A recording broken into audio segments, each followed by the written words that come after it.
आज हम करने वाले हैं क्लास 9th हिस्ट्री का चैप्टर 2 यूरोप में समाजवाद एवं रूसी क्रांति। इसमें हम जानेंगे कि यूरोप में समाजवाद का आगमन कैसे उदय कैसे हुआ और रूसी क्रांति के पीछे क्या कारण थे।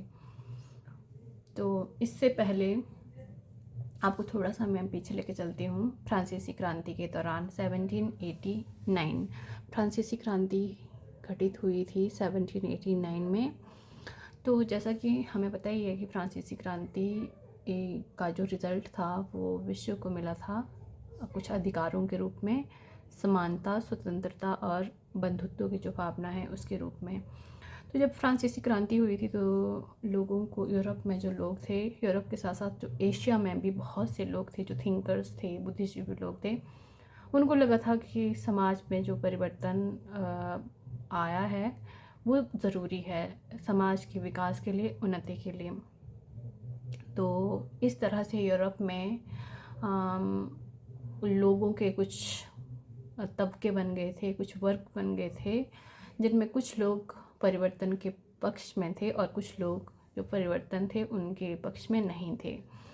तो इसके लिए अभी मैं आपको थोड़ा सा बताने वाली हूँ कि वो जो तबके थे या जो लोग थे या ख़ास वर्ग थे वो कौन कौन से थे और उनका मानना क्या क्या था।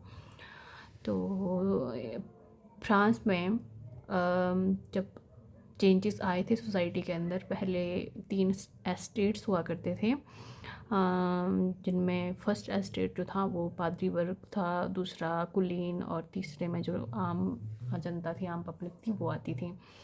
फिर फ्रांसीसी क्रांति के बाद ये सब चीज़ें, फ्रांसीसी क्रांति ने दिया कि लोगों के बीच में भेदभाव की जो भावना है वो ख़त्म हो गई, समानता का अधिकार सबको मिलना चाहिए, स्वतंत्रता का जो अधिकार है वो भी उनकी देन है। तो वहाँ पे लोगों को लगा कि हाँ, जो चेंजेस आए हैं फ्रांस में, फ्रांस की सोसाइटी के अंदर, वो अच्छे हैं। तो कुछ एक लोग ऐसे भी थे जो जिनका मानना था जो चेंजेस है वो नहीं आने चाहिए। उनका मानना था जो पुराने समय से जो कुछ चीज़ें चली आ रही हैं, परंपराएं चली आ रही हैं, उनको वैसे का वैसा आगे हमको कैरी करना चाहिए। तो ऐसे जो लोग थे इनको कहा गया रूढ़िवादी। रूढ़िवादी मतलब इनको कंजर्वेटिव सोच वाले आदमी माना गया कि जो समाज के अंदर कोई भी परिवर्तन नहीं चाहते थे। तो ये नो चेंज बोलते थे कि समाज के अंदर परिवर्तन नहीं होना चाहिए। फिर जब इनको लगा कि समाज में चेंजेस कुछ हद तक ज़रूरी भी हैं, जैसे फ्रांस में देखने को मिला, तो उन्होंने कहा ठीक है, चेंजेस अगर इतने ज़रूरी हैं कि वो समाज के भले के लिए हैं तो वो हों, पर वो कैसे हों, बहुत ही स्लो हों, वो धीमे चेंजेस होने चाहिए। ऐसा नहीं कि बस ओवरनाइट एकदम से सडन चेंज आ गया, ये इसके पक्ष में नहीं थे। और इनका मानना था जो हमारा पुराना चला आ रहा है, जैसे राजतंत्र या किंग और क्वीन का जो शासन है वही चलते आना चाहिए। लोगों के द्वारा चुनी हुई गवर्नमेंट के बिल्कुल विरोधी थे। तो ये थे रूढ़िवादी जो चाहते थे समाज में परिवर्तन ना आए, परंपराओं में परिवर्तन ना आए, अगर आना भी है तो बिल्कुल स्लो आए, और साथ में ये राजतंत्र के पूरे समर्थक थे।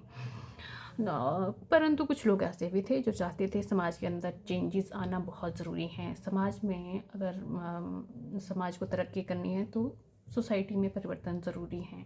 इनको बोला गया उदारवादी। ये जो लोग थे ये उदारवादी थे।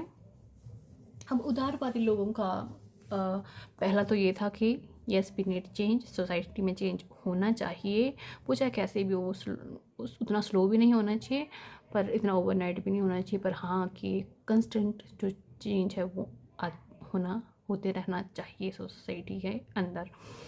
और इनका एक और मानना था, इनका मानना था कि राजतंत्र जो है, राजा या रानी का शासन, वो अब नहीं होना चाहिए, उसकी जगह एक संसदीय शासन प्रणाली। संसदीय शासन प्रणाली कैसे होगी? वोटिंग राइट्स जब मिलेंगे तब चुनकर वो होने चाहिए। पर यहाँ पे एक बात ध्यान रखनी हो गया है, वो ये है, वोटिंग राइट्स तो ये चाहते थे, मतलब ये चाहते थे कि एक चुनी हुई गवर्नमेंट हो, परंतु इनका मानना था जो वोटिंग राइट्स है ना वो सबको नहीं मिलना चाहिए, वो मिलने चाहिए कुछ एक पुरुषों को, एक तो वो पुरुष होना चाहिए, और दूसरा सब पुरुषों को नहीं, केवल वही पुरुष वोट दे सकते हैं जिनके पास कुछ प्रॉपर्टी हो। तो ये इनका मानना था उदारवादियों का। तो क्या क्या चीज़ें हमने पढ़ी इनमें कि सोसाइटी के अंदर चेंज होने चाहिए, राजतंत्र के स्थान पर एक संसदीय शासन प्रणाली होनी चाहिए, मतलब चुनी हुई गवर्नमेंट होनी चाहिए, पर जो वोटिंग राइट्स है, मताधिकार, वो सिर्फ पुरुषों को हो, और साथ में वो ही पुरुष वोट देने के योग्य हों जिनके पास प्रॉपर्टी का कुछ हिस्सा हो। तो ये जो लोग थे ये थे उदारवादी। और कुछ एक तीसरा तबका भी था, तीसरा वर्ग था जो इन दो से थोड़ा अलग था। हालांकि रूढ़िवादियों से तो ये बिल्कुल अलग था, उदारवादियों से काफ़ी कुछ इनकी सोच मिलती थी। इनको बोला जाता था रेडिकल्स। तो रेडिकल्स का मानना था, हालांकि उदारवादियों से बिल्कुल समानता रखते थे क्योंकि दोनों ही चेंजेस के पक्ष में थे, जो चेंजेस के पक्ष में दोनों थे, पर इनका जो डिफरेंस था वो एक ये था, उदारवादी जहाँ चाहते थे कि एक चुनी हुई गवर्नमेंट हो, पर उदारवादी ये नहीं चाहते थे कि एक बहुमत के आधार पर चुनी हुई गवर्नमेंट हो, क्योंकि इनका बोलना था कि वोटिंग राइट्स तो कुछ एक लोगों के पास होना चाहिए, तो जो मैक्सिमम जो जनसंख्या होगी वो तो वोट देने के योग्य ही नहीं होगी, तो बहुमत के आधार पर शासन की तो बात ही नहीं आएगी इनके उदारवादियों के पास। पर इनका मानना था, रेडिकल्स का मानना ये था कि वोटिंग राइट्स सबको होने चाहिए। वोटिंग राइट्स सबको होने चाहिए जिनके पास प्रॉपर्टी हो या ना हो, चाहे वो पुरुष हो चाहे वो महिला हो, तभी एक डेमोक्रेटिक गवर्नमेंट चुनी जा सकती है। तो इस कारण ये क्या थे, एक डेमोक्रेटिक गवर्नमेंट के पक्ष में थे, एक लोकतांत्रिक सरकार के पक्ष में थे, वो जो बहुमत के आधार पर चुनी जाए। बहुमत मतलब जहाँ पे ज़्यादा जो वोट हैं किसी एक पक्ष को पड़े और वो गवर्नमेंट बनाए, अपनी सरकार बनाए।